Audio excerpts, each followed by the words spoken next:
Well, February 19th, Sunday morning. Good Sunday morning to all of you out feeding cattle.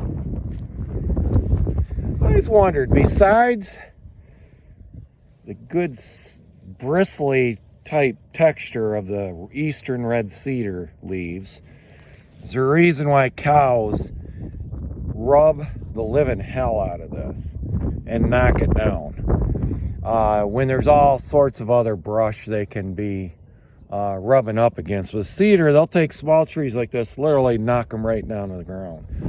And I looked up on WebMD, there are a lot of medicinal benefits for cedar. Eastern red cedar essential oil is the most common essential oil used in the US from cedar.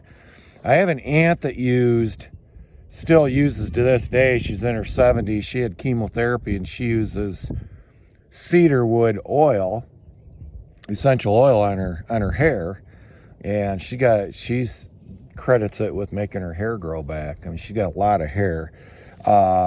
So maybe there's something. This is the time of year when the cows end up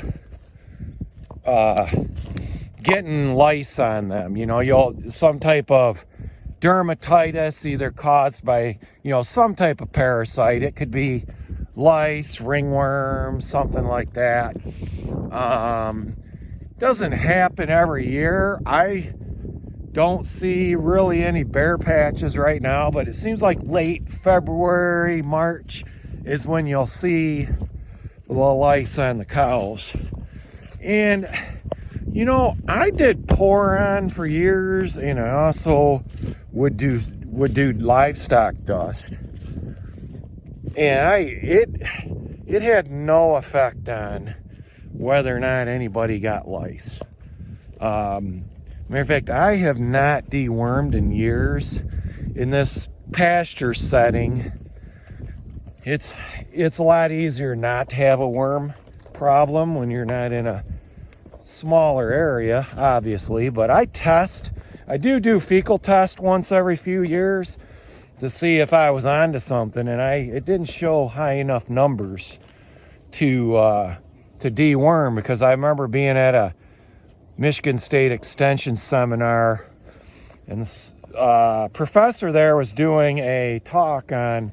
He was talking about sheep, where they have a lot more problems controlling parasite than in cattle.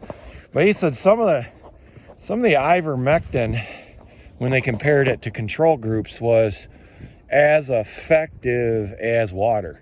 So I started testing, and back then I even had horses, and I'd test the horses back then. And sure enough, it really isn't recommended you deworm unless you do a test, and it shows it. And obviously then you got to get into some type of rotation program, because ivermectin's pretty ubiquitous. And I started out using ivermectin and went to Cedar, which might be, I don't know, a version of ivermectin. Then there's the fendamendazole and all that as well. That's an old one in Safeguard. But you see, there's no bald patches this year. Some years is worse than others. You get the bald patches on the neck. But let's take a look and see if we see long-term evidence of rubbing on the cedar trees. And here's another tree. You can see they busted these branches right off. I mean, they busted. There's cow hair right on that. They got to this a long time ago. Doesn't even really look like. There's a lot of trample spots here, but there's cedar here and there. So I don't know, could be nothing, could be just it's dual purpose. It's a very good shape and form to itch and scratch on, but at the same time, does it provide the same medicinal benefits as the essential oils and what they use in medicine for treating? I don't know, just a thought. I have no idea. I tried to look up medicinal uses for livestock and kind of might have found, skin treats for skin or something, but I didn't see a whole lot. Just kind of curious. Does anybody know? Are they using the cedar besides it just being a good scratching spot? does it provide a biological control for skin parasites like lice. And you know, the cedar's obviously not the only thing they're using. Here you can see they're busting branches on the autumn olive, so they don't seem to touch much of the multiflora rose, I don't believe. Although, yeah, there's some broken branches here too. So they did get and rub right up against that. And it's the time of year they're going to be starting to shed anyways. They do other things for insect control too. They'll get in a, you know, just like poultry does, and dust themselves. This where in the bank is from that. There's another spot right here that they get underneath and use this routinely so they can rub their backs. These are these invasive Japanese honeysuckle or bush honeysuckle. They're almost as bad as the autumn olive and the multiflora rose at consuming rangeland. But this is a spot, so maybe it has nothing to do with the cedar. Maybe it's more just rubbing helps eliminate, you know, lice infestation. I don't know. I can never figure out why that stuff wasn't really working.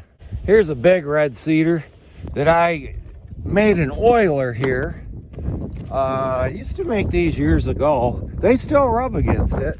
Fill them with diesel fuel, mix with some pyrethrin in it, and hang it from a tree. And they still come here and rub a little bit. You know, you can see the foot traffic here. But I actually stopped filling those up. I didn't see any benefit. I didn't even come out of the hand sprayer, spray the cows, and I don't know, it flies all over them. So I just stopped using it. Seems like if they'll get in a mud hole and get mud all over their bodies, or rub on a tree and do just as good. Here's one thing red cedar's good for: fencing.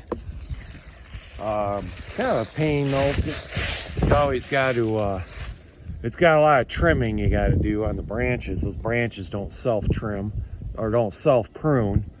That's probably why they rub on it so good, you know. But I use this on that H brace for hanging this gate, and that's a real rot-resistant wood. Okay, I actually did find something where cedar has been used for centuries for head lice. And this article also brought up about how people used to store things in like a cedar chest or closet to keep insects out. And I do remember that. That was an age-old adage. Roofing used to be cedar shakes. So, might be onto something. I don't know.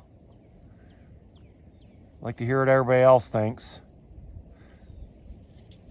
Some of you always have words of wisdom, especially Ed. He's always got some, he never fails. He knows something about something.